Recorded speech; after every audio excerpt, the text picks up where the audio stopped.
the gender bias that doesn't come to mind immediately. For example, in medical research, most papers that are written about the treatments or the drugs used to a certain type of disease, they're all on men, or they're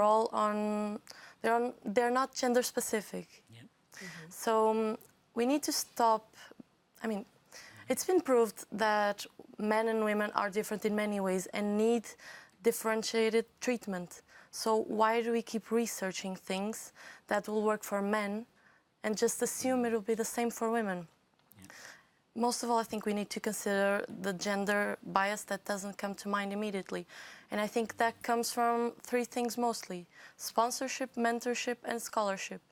Sponsorship, as in, like Valeria said, even though in 20 years I hope we don't need to have 40% women in a certain place, we need gender-specific studies. We need studies that are targeted for women or targeted for men, or that study the difference between the two.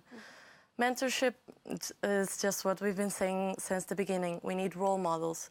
We need people who don't conform to this gender bias, who try to break this wall.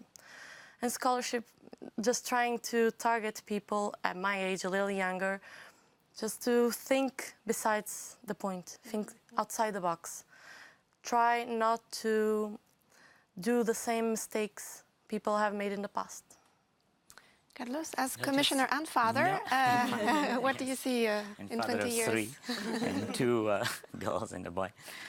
No, just a couple of comments. I think that what Francisca said is really so important. I mean, one of the examples that is extremely striking is about heart attacks. Exactly. So the way women have the symptoms of having a heart attack is very different from a man. And so you really have to do studies that differentiate that. The same about diseases that today, like autism and Asperger's syndrome, where you know that the symptoms in girls sometimes go unnoticed because you kind of think she's more quiet or she's more in her corner and she's studying. And so there's something there, but you don't really figure out until late. So there's a lot of young girls that are diagnosed with autism or Asperger's syndrome later because no one noticed the symptoms in the right way. So that is extremely important. And having someone of your age already without with that thinking process, I think is great that you raised that point. Then on the quotas, Christine Lagarde not long ago said that she never believed in quotas, but that she was changing her mind. And the reason that she was changing her mind was because if you don't put quotas, then it would take us 300 years. And I agree with you that, I mean, it would be so good that everything would happen naturally. But the question is that if it's naturally, it's probably takes so long. And so probably, yes, push. We did always here in the Commission the targets, but I sometimes wonder if quotas would also not be essential, especially in the questions of meetings, of panels. You cannot put quotas on excellence because, I mean, you would be, I mean, you are the ERC grantee, so you would be, I mean, that would be unfair for you and for everyone. So it's not that I'm talking, but so, yes, I think that we have to think about it to try to accelerate the process with all the goods and the bads, but I think that we have to think about it.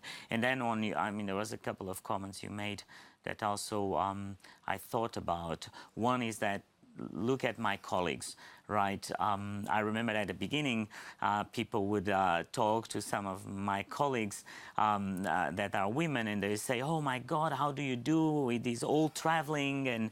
And by the way, our high representative for external affairs is Federica Mogherini, and she has young kids. And people would ask her, so how do you do with the kids? And I mean, they would not ask me. And we would comment that as like, that's, I mean, it's almost funny. I mean, because we have the same problem, right? Yeah. Because my wife also travels, so we have to juggle, and we have the same level of responsibility.